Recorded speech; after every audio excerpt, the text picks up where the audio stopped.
안녕하십니까, 카고프레스입니다. 4월 26일자 기준 글로벌 뉴스 브리프 주간 뉴스를 알려드리겠습니다. 먼저 홍콩 정부가 코로나19로 인한 항공기 승무원에 대한 격리 규정을 완화했다는 소식입니다.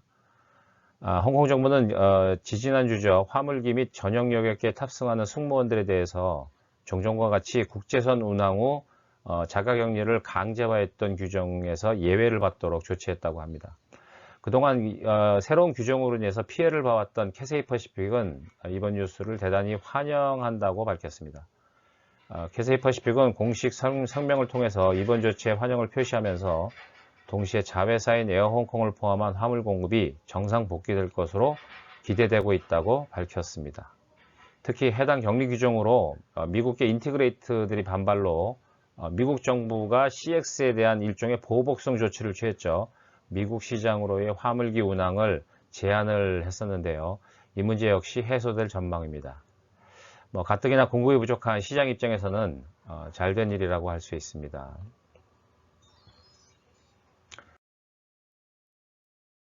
저는 글로벌 항공화물 시장 데이터를 한번 말씀드릴게요. 우리가 잘 알고 있는 항공화물 수요 데이터 제공업체인 월드 ACD라는 회사가 있어요. 이들이 3월 세계 항공화물 시장 분석 자료를 내놨습니다. 이 자료에 따르면 3월 기준 항공화물 수요는 전년 동기 대비해서 한 21%가 상승한 것으로 집계됐습니다. 이는 2018년 3월이나 2019년 3월보다는 여전히 다소 낮은 수치이긴 하지만 완연한 회복세를 보이고 있다는 이야기입니다. 시장에서는 역설적으로 이렇게 표현하기도 합니다. 2018년이나 19년에 항공화물 공급이 정상적이었다고 감안했을 때 순수한 수요 회복은 이제 거의 팬데믹 이전의 수준과 비슷한 단계까지 왔다고 볼 수 있다라고 말하고 있습니다. 월드 ACD 분석가도 이렇게 표현했습니다. 항공화물 수요가 완전히 회복됐다고 단언할 수는 없지만 현 공급 부족 상황에서 이 정도면 충분히 팬데믹 영향 이전으로 돌아갔다고 봐도 무방할 것이다 라고 지적했습니다. 결국 수요는 예전과 비슷한데 공급은 완전히 쪼그라져 있으니까 운임이 올라갈 수가 없다, 이런 이야기를 하는 겁니다. 걱정입니다. 운임이 계속 올라가고 있으니까 말입니다.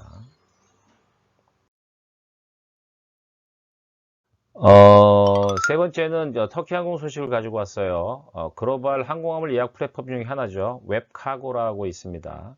이 웹카고에 터키 항공이 공식 가입했다는 소식입니다. 항공화물 시장에서 디지털 전환이 확실히 증가 추세에 있는 것만은 확실한 것 같습니다. 아시겠습니다만 웹카고는 디지털 포워더인 프레이토스가 운영하는 플랫폼이죠. 이 플랫폼에는 적지않은 항공사들이 여기에 가입하고 있습니다. 그래서 고객들이 직접 화물의 공급 상태와 스케줄을 확인하고 예약을 할 수 있도록 하는 것이죠. 터키항공 카고도 이번 웹카고 가입을 공식화하면서 1차적으로는 스페인과 인도에서 즉시 디지털을 통한 화물 공급 판매를 시작한다고 밝혔습니다. 조만간 여타 지역으로도 계속 확대할 예정이라고 했는데요. 한국 시장이 언제 도입될지 확실치는 않습니다만 기다려볼 일입니다. 한편 웹카고 플랫폼은 올 초 카타르 항공도 가입했고요. 루프트한자 항공도 여기에 가입하면서 점점 세계 시장에서 외연을 확장해 나가고 있습니다. 경쟁 플랫폼 중에 하나는 카고원이라고 있죠. 이들 간의 또 경쟁도 귀추가 주목됩니다. 웹카고하고 카고원에 대한 소식은 나중에 저희가 구체적으로 한번 설명해 드릴 시간이 있을 것 같아요. 그때 좀 참조해 주시기 바랍니다.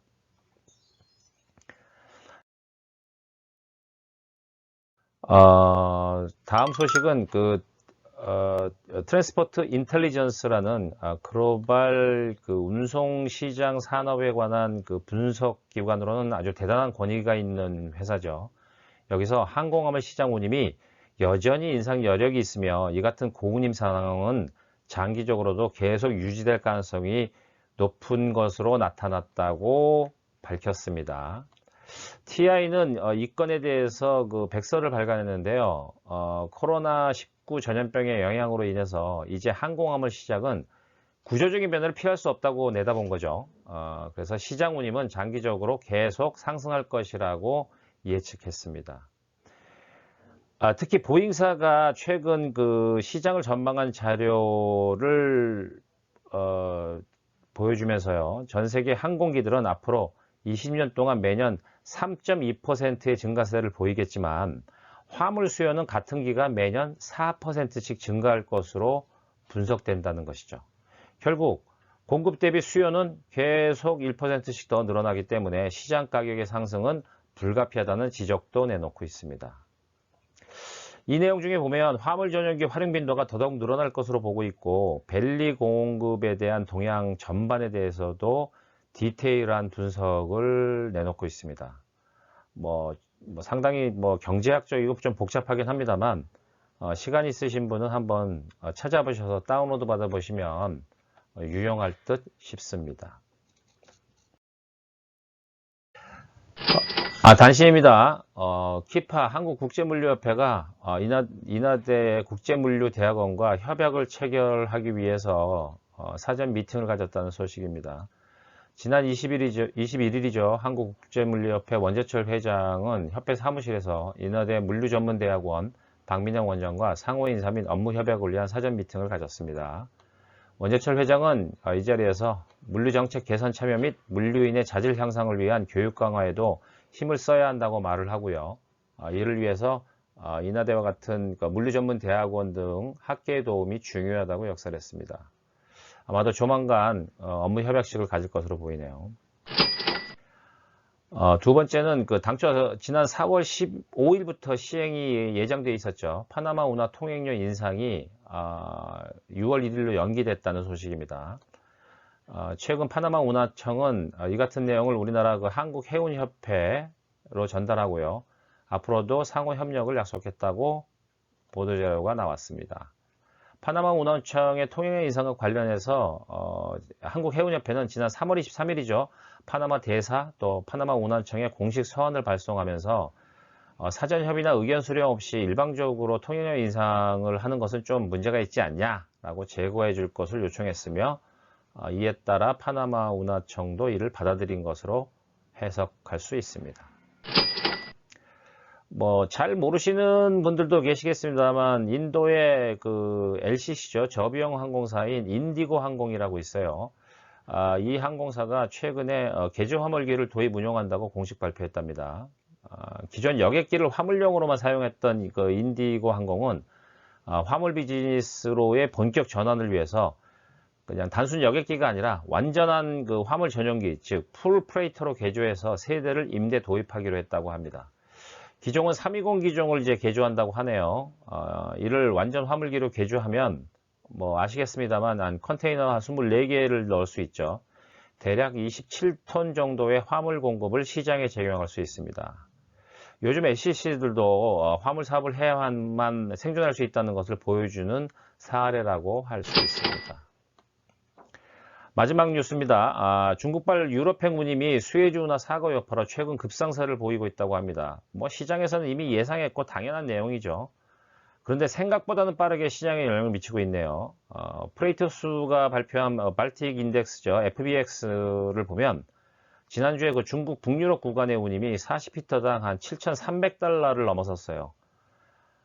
전 고점이 한 8,400달러였는데 이를 가뿐히 넘어설 것으로 예상하고 있습니다. 이미 이 보도가 나갔을 때 넘어섰을 수도 있어요. 현재 아시아발 북유럽 해상 운임은 지수 기준 지난해 대비해서 한 430% 수준입니다. 많이 올라갔죠. 당연히 또 아시아발 북미 수입 해상 물량도 늘어나고 있습니다. 태평양여선의 현물 운임도 마찬가지로 급등하고 있는데 FBX 운임 지수를 기준으로 볼 때 북미 서해는 40피트당 한 4,986달러, 동부로는 40피트당 한 6,208달러를 찍고 계속 연일 상승 중이라고 합니다. 문제는 이제 운임 인상이 지금부터 시작이라는 점입니다. 오늘은 여기까지 하겠습니다. 감사합니다.